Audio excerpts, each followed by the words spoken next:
Le 9 janvier 2007, Steve Jobs présentait le tout premier iPhone. And we are calling it iPhone.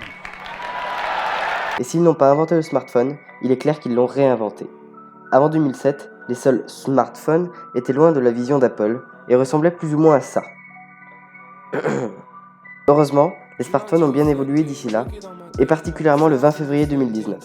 Ce jour-là, Samsung présentait le Galaxy Fold. Les journalistes et les techos y ont alors vu un signe fort, voyant dans cette brique le futur du smartphone. Il est clair que l'innovation est folle. Ce n'est pas juste deux écrans qui pivotent, c'est un réel écran pliable. Et essayez donc de plier quelque chose sans le tordre ou le casser. C'est impossible. Samsung ont réalisé l'impossible. La revendication du produit, c'est d'avoir à la fois un smartphone et une tablette, les deux réunis dans sa poche. Et franchement, je ne crois pas en cette technologie. Peut-être que sur le court terme, les passionnés de technologie s'y mettront à plus grande échelle, mais pas à long terme. Car pour moi, cette technologie présente 3 inconvénients. Déjà en main, le Fold est très épais.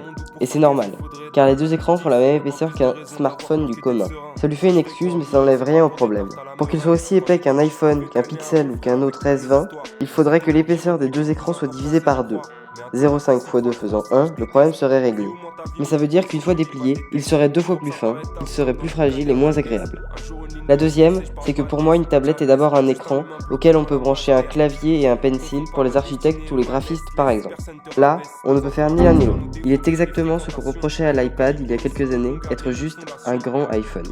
Enfin, je ne pense pas qu'on arrive à convaincre le grand public de sa réelle utilité. Je pense que pour au moins quelques années, ils considéreront le Fold comme un gadget, surtout à ce prix-là.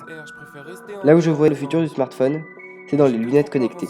Depuis quelques années, les smartphones deviennent de plus en plus borderless, jusqu'à devenir une simple plaque de verre minimaliste, en intégrant la caméra sous l'écran, comme l'ont très récemment fait Xiaomi. Les lunettes connectées, un produit en permanence sur soi, tout à portée de main, en AR, et je verrais bien un système de reconnaissance de l'iris.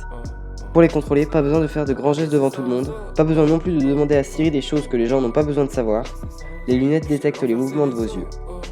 Bref, pour conclure, votre prochain smartphone n'est pas un smartphone. Ça c'est les os, on va laisser ça aux os,